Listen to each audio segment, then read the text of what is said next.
નમસ્કાર વિદ્યાર્થી મિત્રો, આગામી જીપીએસસીની પરીક્ષા માટે મહત્વના પ્રશ્નોની ચર્ચા કરીએ છીએ. એના ભાગ 2 વિશે જો આપણે ચર્ચા કરીએ તો આમાં પણ કેટલાક મહત્વના પ્રશ્નો કે જે અગાઉની જીપીએસસી એક્ઝામમાં પૂછાયેલા હોય તથા અન્ય કેટલાક પ્રશ્નોની ચર્ચા કરવાની છે. શરૂઆત કરીએ પહેલા પ્રશ્નથી. નીચેનામાંથી કઈ જોડ જે છે એ સાચી અથવા તો ખરી છે? અહીંયા આપણને અલગ અલગ રીત આપેલી છે. અધિકાર પૂછા, પ્રતિષેધ, ઉત્પ્રેષણ, બંદી પ્રત્યક્ષીકરણ. આપણને ખ્યાલ છે કે ટોટલ 5 પ્રકારની રીત છે, તો એના ઉપરથી આપણને પ્રશ્ન પૂછેલો છે. અહીંયા અધિકાર પૂછામાં વાત કરી છે કે તાબાની અદાલતો સામે પ્રાપ્ત થાય છે. પ્રતિષેધ, તાબાની અદાલતને હુકમ બહાર જતી હુકુમત જે છે, તાબાની અદાલતની હુકુમત છે એની બહાર જતી રોકવા માટે પ્રતિષેધ આજ્ઞાપત્ર અથવા તો રીટનો ઉપયોગ થાય છે. ઉત્પ્રેષણ આજ્ઞાપત્ર ખાનગી એકમો સામે જ લાગુ પાડી શકાય. અને બંદી પ્રત્યક્ષીકરણ અટકાયતો સામે જ પ્રાપ્ત થાય, અને અહીંયા લખ્યું છે માત્ર ખાનગી અટકાયતો સામે જ પ્રાપ્ત થાય. તો આમાંથી સાચો વિકલ્પ કયો આવશે? તો અહીંયા આપણો જવાબ જે છે એ આવશે બી, એટલે કે પ્રતિષેધ આજ્ઞાપત્ર જે છે કે જે તાબાની અદાલતોને હુકુમત બહાર જતી અટકાવવા માટે એનો રીટનો ઉપયોગ થાય છે. અહીંયા આપણે ઝડપથી દરેકે દરેક રીત વિશે જો ચર્ચા કરીએ તો પહેલું આવે છે અધિકાર પૃચ્છા. એ અદાલત સામે નહીં પણ કોઈ વ્યક્તિ જે છે એ ગેરકાયદેસર રીતે સાર્વજનિક પદ પોતે ધારણ કરી લે ત્યારે અધિકાર પૂછાની રીત બહાર પાડવામાં આવે છે. પ્રતિષેધ જે છે એ તાબાની અદાલતને તેના અધિકાર ક્ષેત્રની બહાર કોઈ નિર્ણય જ્યારે તાબાની અદાલત આપે છે તેના વિરુદ્ધ બહાર પાડવામાં આવે છે. પણ અહીંયા ખાસ શું યાદ રાખવાનું છે? ન્યાયિક પ્રક્રિયા જે છે એ ચાલુ હોય ત્યારે પ્રતિષેધ આજ્ઞાપત્ર બહાર પાડવામાં આવે છે, અને જો ન્યાયિક પ્રક્રિયા જે છે એ પૂર્ણ થઈ ગઈ હોય તો ઉત્પ્રેષણ આજ્ઞાપત્ર જે છે એ બહાર પાડવામાં આવે છે. ત્યારબાદ બંદી પ્રત્યક્ષીકરણ જે છે એટલે કે કોઈ વ્યક્તિ જે છે એને હાજર કરવાનું, ટુ હેવ એ બોડી, એટલે કે કોઈ વ્યક્તિ જે છે એને અધિકારી દ્વારા ગેરકાયદેસર રીતે જો બંદી બનાવેલો હોય, કોઈ કેદમાં રાખેલો હોય તો તેને હાજર કરવાનો આ જે રીત જે છે એ બંદી પ્રત્યક્ષીકરણમાં એનો ઉલ્લેખ કરેલો છે. પરમાદેશ એટલે કે કોઈ અધિકારીને તેની બંધારણીય જવાબદારીનું પાલન જો વ્યવસ્થિત રીતે ન કરતો હોય તો આ વ્યક્તિ વિરુદ્ધ પરમાદેશનો જે રીત જે છે એ બહાર પાડવામાં આવે છે. તો આ આપણે 5 રીત વિશે ચર્ચા કરી. સાથે સાથે આપણે ફેક્ટ પણ જોતા જઈએ એટલે આપણે થોડુંક યાદ રાખવું સહેલું પડે. ત્યારબાદ વાત કરીએ, જ્યારે રાષ્ટ્રપતિ સંસદના બંને ગૃહોની સંયુક્ત બેઠક બોલાવે છે ત્યારે તેના અધ્યક્ષ કોણ હોય છે? બંને જે સદન છે અથવા તો બંને ગૃહો છે એની સંયુક્ત બેઠક આપણને ખ્યાલ હોય તો અનુચ્છેદ 108માં તેનો ઉલ્લેખ કરેલો છે. ત્યારે તેના અધ્યક્ષ જે છે એ કોણ હોય છે? તો અહીંયા આપણે યાદ રાખવાનું છે હોદ્દાની રૂએ સ્પીકર હોય છે. જો અહીંયા સ્પીકર અથવા તો લોકસભાના અધ્યક્ષ પોતે હાજર ન હોય તો લોકસભાના ઉપાધ્યક્ષ જે છે એ પોતે આ બેઠકના અધ્યક્ષ બને છે, અને ઉપાધ્યક્ષ પણ હાજર ન હોય તો રાજ્યસભાના જે ઉપસભાપતિ છે એ તેના અધ્યક્ષ બને છે. સાથે સાથે આપણે એ પણ ચર્ચા કરીએ કે આ બંને ગૃહોની સંયુક્ત બેઠક જે છે એ કયા કારણોથી બોલાવવામાં આવે છે? તો આપણે શું યાદ રાખવાનું કે ધારો કે કોઈ ખરડો જે છે એ એક ગૃહમાંથી પસાર થઈ જાય છે પણ બીજા ગૃહ જે છે એમાંથી પસાર નથી થતો, એટલે કે એની વચ્ચે કંઈક અણગમો અથવા તો ના મંજૂર કરે છે ત્યારે કેટલીક વાર સંયુક્ત બેઠક જે છે એ બોલાવવાની જરૂર પડે છે. પછી તો કે એક ગૃહ જે છે એમાં ખરડો પસાર થઈ જાય પછી બીજા ગૃહ જે છે ને એના દ્વારા શું કરવામાં આવે તો કે પહેલા ગૃહને સલાહ આપવામાં આવે કે તમે આવા બધા થોડા ઘણા ચેન્જીસ કરી નાખો. પણ પહેલા ગૃહને જો એ ના મંજૂર હોય તો ત્યારે સામાન્ય રીતે સંયુક્ત બેઠક જે છે એ બોલાવવામાં આવે છે. અને ક્યારેક એક ગૃહ દ્વારા કોઈ ખરડો જે છે એ પસાર થઈ ગયો હોય પણ બીજા ગૃહમાં તે 6 મહિના સુધી પેન્ડિંગ પડેલો હોય અથવા તો એના ઉપર કોઈ કાર્યવાહી ન થઈ હોય ત્યારે સામાન્ય રીતે આ સંયુક્ત બેઠક જે છે એ બોલાવવાની જરૂર પડે છે. પણ એ સમયગાળા દરમિયાન લોકસભાનું વિસર્જન થઈ જવું જોઈએ નહીં. તો આવી કેટલીક બાબતો જે છે એ પણ આપણે સાથે યાદ રાખવાની. તો અહીંયા આપણો જવાબ આવશે સ્પીકર. ત્યારબાદ કોની ભલામણ મુજબ રાજ્યોને કેન્દ્ર કર અથવા તો આવક જે છે એનો હિસ્સો મળે છે? તો અહીંયા આપણે યાદ રાખવાનું છે કે કેન્દ્રનો કર અથવા તો આવકનો હિસ્સો રાજ્યને કોની ભલામણ મુજબ મળે છે? એમાં જવાબ આવશે નાણાં પંચ માટે. સાથે સાથે કેટલીક બાબત યાદ રાખીએ તો હાલ 15મું નાણાં પંચ ચાલે છે, જેના અધ્યક્ષ જે છે એ N.K. સિંહ છે. નાણાં પંચના પ્રથમ અધ્યક્ષ જે છે એ કોણ હતા? K.C. નિયોગી. તથા નાણાં પંચ જે છે એની સાથે લાગતો ઓળખતો અનુચ્છેદ આપણે ખાસ ઘણી વખત ક્લાસિક લેવલે પૂછાઈ ગયો છે. એ કયો આવે છે? 280 અનુચ્છેદ મુજબ નાણાં પંચની જોગવાઈ કરેલી છે. સાથે સાથે અહીંયા હજી પણ એક અનુચ્છેદ જો યાદ રાખીએ તો અનુચ્છેદ 281 અંતર્ગત રાષ્ટ્રપતિ દ્વારા નાણાં પંચની ભલામણો જે છે એ બંને ગૃહોમાં રજૂ કરવામાં આવે છે. તો આટલી બાબત જે છે એ નાણાં પંચ માટે યાદ રાખવાની. લોકસભામાં શૂન્યકાળનો મહત્તમ સમયગાળો જે છે એ કેટલો હોય છે? આપણે અહીંયા પહેલાં શૂન્યકાળ વિશે જો થોડીક ચર્ચા કરીએ તો શૂન્યકાળ જે છે ને એ વિશ્વ માટે ભારતની દેન છે, જેની શરૂઆત 1965થી કરવામાં આવી હતી અને પ્રશ્નકાળ પછી સામાન્ય રીતે શૂન્યકાળ જે છે એ 5થી લઈને 15 મિનિટનો હોય છે. પણ 26 નવેમ્બર 2014થી લઈને રાજ્યસભા છે ને એમાં પ્રશ્નકાળ અને શૂન્યકાળનો સમયગાળો જે છે ને એમાં ફેરફાર થઈ ગયો. એટલે કે પહેલાં શૂન્યકાળ થઈ ગયો અને પછી જે છે એ પ્રશ્નકાળ થઈ ગયો. તો આપણને આ બાબત જે છે એ પણ થોડીક ખબર હોવી જોઈએ. અહીંયા આપણને શું પૂછ્યું છે? શૂન્યકાળ જે છે એનો લોકસભામાં સમયગાળો કેટલો છે? તો અહીંયા આપણે યાદ રાખવાનું છે એનો સમયગાળો નક્કી કરેલો નથી, એટલે કે નિયત કરેલ નથી. એટલે લોકસભામાં પહેલો પ્રશ્નકાળ હોય, પછી શૂન્યકાળ હોય, જ્યારે રાજ્યસભામાં પહેલા શૂન્યકાળ આવશે અને પછી પ્રશ્નકાળ આવશે. તો અહીંયા આપણો જવાબ આવશે નિયત કરેલ નથી. ત્યારબાદ વાત કરીએ આપણે જમ્મુ અને કાશ્મીર જે છે એની સત્તાવાર ભાષા કઈ છે? તો આ બાબત જે છે એ આપણને યાદ જ હોય. એની સત્તાવાર ભાષા જે છે એ ઉર્દુ છે. બંધારણમાં ટોટલ માન્ય ભાષાઓ જે છે એ કેટલી છે? 22 છે. પણ મૂળ બંધારણમાં ભાષાઓ જે છે એની કેટલી ભાષાનો સ્વીકાર થયો હતો? તો 14 ભાષાનો સ્વીકાર થયો હતો. સાથે સાથે શું યાદ રાખવાનું છે કે સાહિત્ય ક્ષેત્રે જે એવોર્ડ આપવામાં આવે છે એમાં ભાષાઓ જે છે એમાં 2 ભાષાઓનો ઉમેરો થયેલો છે, જે આવે છે રાજસ્થાની તથા અંગ્રેજી. આ બંને ભાષા જે છે એનો ઉમેરો થયેલો છે, એટલે ટોટલ ભાષા જે છે એની સંખ્યા કેટલી છે? 24 છે. તો 24 ભાષામાંથી આ સાહિત્ય ક્ષેત્રે એવોર્ડ આપવામાં આવે છે. તો આટલી બાબત જે છે યાદ રાખવાનું. અહીં આપણો જવાબ જે છે એ શું આવશે? ઉર્દુ. ત્યારબાદ વાત કરીએ આપણે નીચેના પૈકી અનુસૂચિત જાતિના રાષ્ટ્રીય આયોગના વાર્ષિક અહેવાલ જે છે એ સંસદ સમક્ષ કોણ રજૂ કરશે? તો અહીંયા આપણો જવાબ જે છે એ શું થઈ જશે?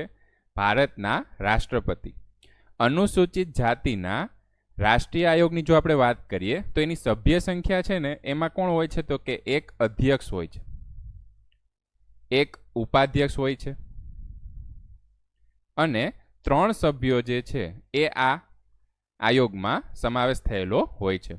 સાથે સાથે આપણે વાત કરીએ તો મૂળ બંધારણ જે છે એના ભાગ 16માં 338માં અનુચ્છેદ જે છે એમાં અનુસૂચિત જાતિ અને અનુસૂચિત જનજાતિ આયોગ જે છે એનો ઉલ્લેખ કરેલો હતો.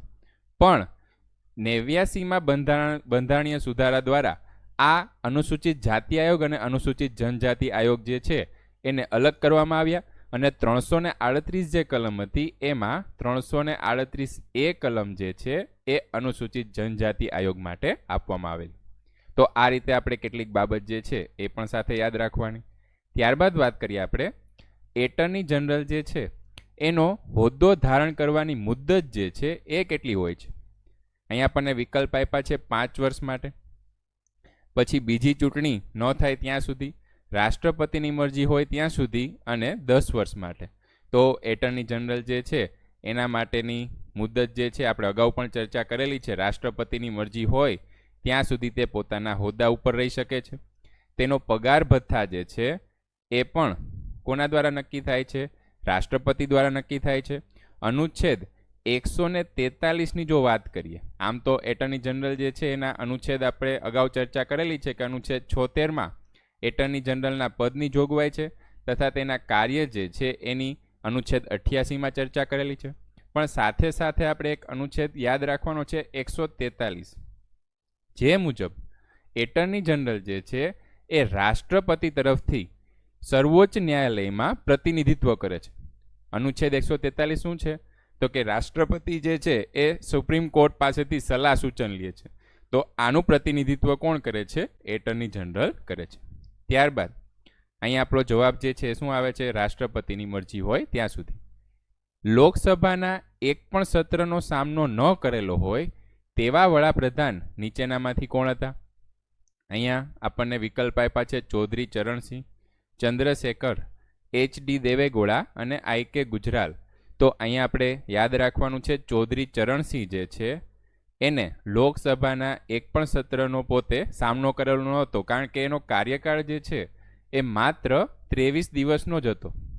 અને ત્યારબાદ આ સમયગાળા દરમિયાન જે ઇન્દિરા ગાંધી સરકાર છે એની ગઠબંધનની પાર્ટી હતી એને પોતે ટેકો ખેંચી લીધો, એટલે સરકાર જે છે એ પડી ભાંગી હતી. માટે અહીંયા જે ચૌધરી ચરણસિંહ જે છે એને લોકસભાના એક પણ સત્રનો સામનો નહોતો કરેલો. ત્યારબાદ આપણે એના પછીના પ્રશ્નની જો ચર્ચા કરીએ તો સંસદના કોઈપણ ગૃહની બેઠક રચવા માટે ભારતના બંધારણના અનુસાર કોરમ જે છે એ શું હોવું જોઈએ? તો અહીંયા કોરમની ચર્ચા કરેલી છે. કોરમ માટે આપણે અનુચ્છેદ યાદ રાખવાનો છે.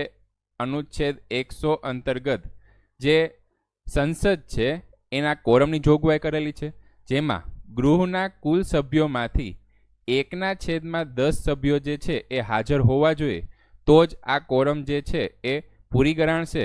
બાકી જે તે ગૃહના અધ્યક્ષ જે છે એ કોરમ પૂરી નથી થઈ એમ કહી અને આ કાર્યવાહી અથવા તો જે સંસદની કાર્યવાહી જે છે એને પોતે મોકૂફ જે છે એ રાખી શકે છે.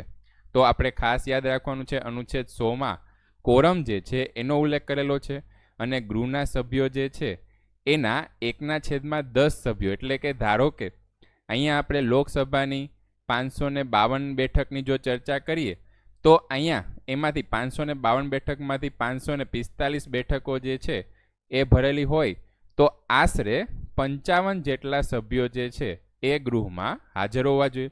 જ્યારે રાજ્યસભામાં 250માંથી 25 સભ્યો જે છે એ હાજર હોવા જોઈએ. તો આ વાત કરીએ આપણે કોરમની. ત્યારબાદ વાત કરીએ ભારતના રાષ્ટ્રપતિ વિરુદ્ધ મહાઆરોપી. જો અહીંયા મહાભિયોગની વાત નથી કરી, મહાઆરોપની કાર્યવાહી જે છે એ કોણ શરૂ કરી શકે? તો આના માટે પણ આપણે યાદ રાખવાનું છે કે અહીંયા વિકલ્પ આપ્યા છે લોકસભા, રાજ્યસભા, સંસદના 2માંથી કોઈ પણ એક ગૃહ અને કોઈ પણ વિધાનસભા. તો આપણો જવાબ જે છે એ અહીંયા આવશે સંસદના 2માંથી કોઈ પણ એક ગૃહ જે છે એ રાષ્ટ્રપતિ વિરુદ્ધ મહાઆરોપી અથવા તો એને કોઈ ગુનો કર્યો હોય, કોઈ ગંભીર ગુનો કર્યો હોય તો એના વિરુદ્ધ મહાઆરોપનો ગુનો જે છે અથવા તો એના કાર્યરીતિ જે છે એ કરી શકાય છે. ત્યારબાદ વાત કરીએ આપણે રાજ્યનીતિના માર્ગદર્શક સિદ્ધાંતો જે છે એ શું છે?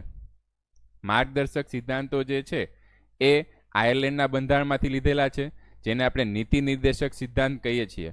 તો અહીંયા આપણને વિકલ્પ આપ્યા છે કાનૂની સૂચનો છે, નૈતિક સૂચનો છે, કાનૂની ફરજો છે કે રાજ્યોને આપવામાં આવેલા આદેશો છે.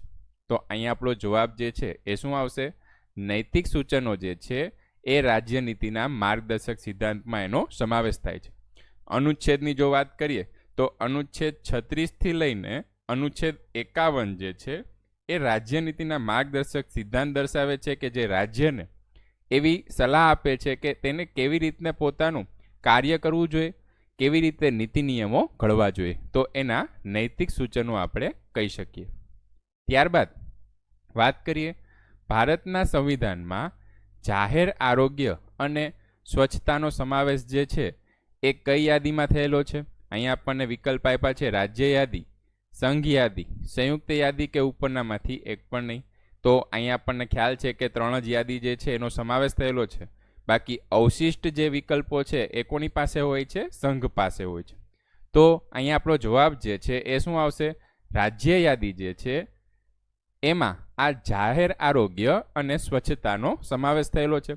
સાથે સાથે અન્ય બાબત જો આપણે યાદ રાખીએ તો અહીંયા આપણે યાદ રાખવાનું છે કે 1935નો અધિનિયમ જે છે કે જે બ્રિટિશ સરકાર દ્વારા લાગુ પાડવામાં આવેલો હતો અને જ્યાં સુધી ભારતનું બંધારણ અમલમાં નહોતું આવ્યું ત્યાં સુધી આપણે આ અધિનિયમ મુજબ જ કાર્ય કરતા હતા. તો એમાં સંઘ યાદી, ત્યારબાદ રાજ્ય યાદી અને સંયુક્ત યાદી જે છે એના વિષયો કેટલા હતા?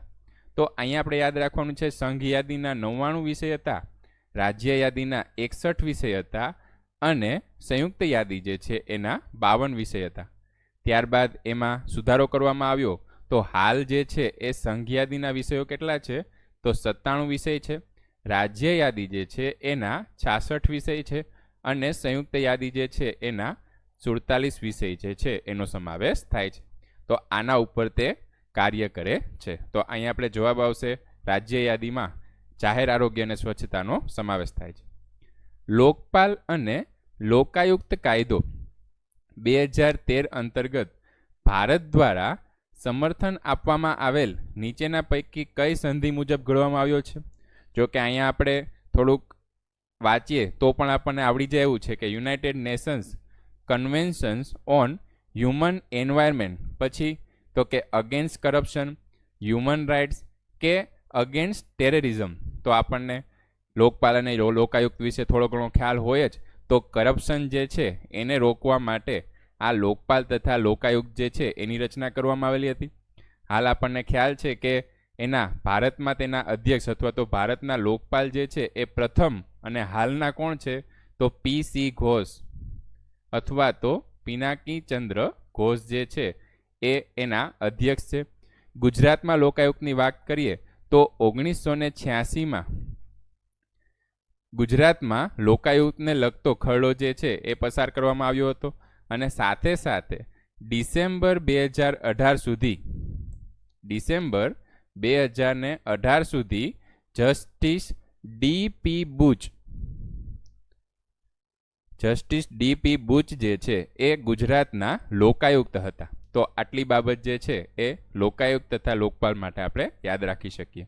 તો અહીંયા આપણો જવાબ જે છે એ united nations convention against corruption. આપણે આખું વાક્ય યાદ રાખવાનું, કારણ કે આમાંથી કોઈ પણ શબ્દ જે છે એમાં ફેરફાર કરીને આપણને પૂછી શકે. લોકાયુક્ત આયોગે ફરિયાદમાં પૂછપરછ કરી શકે નહીં જે ફરિયાદનો સમયગાળો છે, એટલે કે કેટલા સમય અગાઉની ફરિયાદ જો થઈ ગઈ હોય તો એમાં પછી તે કાંઈ પૂછપરછ કરી શકતા નથી. તો ફરિયાદનું કારણ ઊભું થયાના 3 વર્ષથી વધારે સમયગાળો થઈ ગયો હોય, 5 વર્ષથી, 7 વર્ષથી કે 10 વર્ષથી વધારેનો સમયગાળો થઈ ગયો હોય તો એમાં પૂછપરછ કરી શકાય નહીં. અહીંયા આપણે યાદ રાખવાનું છે કે 5 વર્ષથી વધારે જો સમયગાળો થઈ ગયો હોય તો લોકાયુક્ત આયોગ જે છે એ ફરિયાદમાં પૂછપરછ કરી શકશે નહીં. આ બાબત જે છે આપણે યાદ રાખવાની. ત્યારબાદ વાત કરીએ આપણે લઘુમતીઓને બંધારણનો અનુચ્છેદ 30 અંતર્ગત શૈક્ષણિક સંસ્થા સ્થાપવાનો અને તેનો વહીવટ કરવાનો અધિકાર જે છે એ આપે છે. તો તેનો આધાર કયો છે? અહીંયા આપણે અનુચ્છેદ જે છે એની કેટલીક ઝીણી બાબતો જે છે એ પણ યાદ રાખવાની. અહીંયા આપણને વિકલ્પ આપ્યા છે, એમાં ધર્મ અને સંસ્કૃતિ, ધર્મ અને ભાષા, સંસ્કૃતિ અને ભાષા અને ધર્મ અને જાતિ. તો આવી અલગ અલગ બાબતોનો ઉલ્લેખ કરેલો છે. એમાં આપણો જવાબ જે છે એ અહીંયા આવશે ધર્મ અને ભાષા. એટલે કે ધર્મ અને ભાષાને આધારે શૈક્ષણિક સંસ્થા સ્થાપવાનો અને વહીવટ કરવાનો અધિકાર જે છે એ આપે છે. અને અલગ ભાષા બોલતા હોય કે અલગ ધર્મ ધારણ કરતા હોય અને આવી સરકારી સંસ્થા જે છે એ કોઈ અનુદાન મેળવતી હોય અથવા તો રાજ્ય સરકાર તરફથી તે પોતે દાનની રકમ મેળવતી હોય તો તે અન્ય વિદ્યાર્થીઓને આમાં પ્રવેશ આપવા માટે અટકાવી શકશે નહીં. તો આવી બાબત જે છે એ પણ આપણે યાદ રાખવાની. ત્યારબાદ 3 યાદીઓ, રાજ્ય યાદી, સંઘ યાદી અને સંયુક્ત યાદી જે છે એની વિગતો બંધારણની કઈ સૂચિમાં કરેલ છે? આપણને 12 અનુસૂચિ જે છે એ યાદ હોવી જોઈએ. મૂળભૂત બંધારણમાં 8 અનુસૂચિ હતી, ત્યારબાદ એમાં વધારો થતાં હાલ કેટલી અનુસૂચિ છે? ટોટલ 12 અનુસૂચિ છે. આના દરેક બાબતો જે છે એ આપણને ખ્યાલ હોવો જોઈએ. તો અહીંયા આપણો જવાબ જે છે એ આવશે 7મી અનુસૂચિમાં તેનો ઉલ્લેખ કરેલો છે. એટલે કે રાજ્ય યાદી, સંઘ યાદી અને સંયુક્ત યાદીનો ઉલ્લેખ કરેલો છે.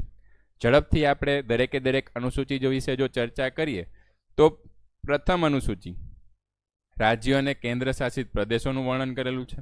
દ્વિતીય અનુસૂચિ રાષ્ટ્રપતિ, ઉપરાષ્ટ્રપતિ વગેરેના પગાર ભથ્થાનું વર્ણન કરેલું છે. તૃતીય અનુસૂચિ જે આવા અલગ અલગ પદ ઉપર ધારણ કરેલા વ્યક્તિઓ છે એના શપથનું પ્રારૂપ જે છે એ આપેલું છે. ચોથી અનુસૂચિમાં રાજ્યમાં બેઠકોની ફાળવણી જે છે એના વિશેની ચર્ચા કરેલી છે, એટલે કે રાજ્યોમાં કેટલી બેઠક જે છે એ ફાળવવામાં આવશે. ત્યારબાદ પાંચમી અનુસૂચિ જે છે એમાં અનુસૂચિત ક્ષેત્ર અને અનુસૂચિત જનજાતિઓના પ્રશાસન અથવા તો કેવી રીતના કાર્ય થશે એના નિયંત્રણ સંબંધિત ઉપબંધ જે છે એની ચર્ચા કરેલી છે. છઠ્ઠી અનુસૂચિ માટે 4 રાજ્ય જે છે એ ખાસ યાદ રાખવાના છે, જેમાં આસામ, મેઘાલય, ત્રિપુરા, મિઝોરમ જેવા આદિવાસી વિસ્તારો છે એમાં વહીવટી સંબંધિત ઉપબંધ જે છે એની ચર્ચા કરેલી છે. સાતમી અનુસૂચિ આપણે ચર્ચા કરી કે એમાં ત્રણેય યાદીનો વિષય છે. આઠમી અનુસૂચિ ખાસ ઘણી વખત ક્લાસથી લેવલે પૂછાયેલું છે, ભાષાઓનો ઉલ્લેખ કરેલો છે. નવમી અનુસૂચિમાં ચોક્કસ કાયદાઓ અને નિયમોની ચર્ચા કરેલી છે. 10મી અનુસૂચિમાં પક્ષ પલટા વિરોધી કાનૂન. 11મી અનુસૂચિમાં પંચાયતી રાજ અને 12મી અનુસૂચિમાં નગરપાલિકાનો ઉલ્લેખ કરેલો છે. તો સાથે સાથે આપણે આ પણ ચર્ચા કરી. ત્યારબાદ વાત કરીએ આપણે રાષ્ટ્રપતિ કોઈપણ કાયદાના અમલમાંથી મોટા બંદરો અને વિમાન મથકોને જાહેરનામામાંથી બાકાત રાખી શકે તેવી જોગવાઈ ભારતના સંવિધાનમાં કયા અનુચ્છેદ અંતર્ગત કરેલી છે? તો જો આપણને આમ તો ક્લાસ 3 લેવલે, લોઅર ક્લાસ 3 લેવલે તો આવા ક્વેશ્ચન ન પૂછાય, પણ અપર ક્લાસ 3 લેવલે દરેકે દરેક અનુચ્છેદ જે છે એ મહત્વના છે. આવી બાબત જે છે એનો ઉલ્લેખ કયા અનુચ્છેદમાં કરેલો છે? તો આપણો જવાબ જે છે શું આવશે? અનુચ્છેદ 364માં તેનો ઉલ્લેખ કરેલો છે. ત્યારબાદ નીચેની ભાષાઓમાંથી કઈ ભાષાનો બંધારણમાં સ્વીકૃત જે છે એ થયેલો નથી? આપણે હમણાં જ ચર્ચા કરી કે રાજસ્થાની અને અંગ્રેજી જે છે એમાં સાહિત્ય ક્ષેત્રે એવોર્ડ આપવામાં આવે છે, પણ મૂળભૂત બંધારણની ભાષાઓમાં રાજસ્થાની ભાષા જે છે એનો ઉલ્લેખ થયેલો નથી. ત્યારબાદ આપણે અંતિમ પ્રશ્નની જો ચર્ચા કરીએ તો ગુજરાત હાઈકોર્ટ જે છે એની સ્થાપના કયા વર્ષમાં થયેલી હતી? તો ફેક્ટ બેઝ ક્વેશ્ચન જે છે એ આપણને યાદ હોવો જોઈએ કે જ્યારે મુંબઈ, મહારાષ્ટ્ર અને ગુજરાત જે છે એ અલગ થયા ત્યારે જ ગુજરાત હાઈકોર્ટની સ્થાપના જે છે એ કરવામાં આવી હતી. તો અહીં આપણે યાદ રાખવાનું છે કે 1960, અહીંયા 1962 નહીં, 1960માં ગુજરાત હાઈકોર્ટ જે છે એની સ્થાપના થઈ હતી. તો હાલ આપણે આટલું રાખીએ છીએ. જો તમને આ વિડીયો ગમ્યો હોય તો તેને લાઈક કરજો, તમારા મિત્રો સાથે શેર કરજો. આવા પ્રશ્નો જે છે એ આપણે આગળની સિરીઝમાં લાવશું. આભાર.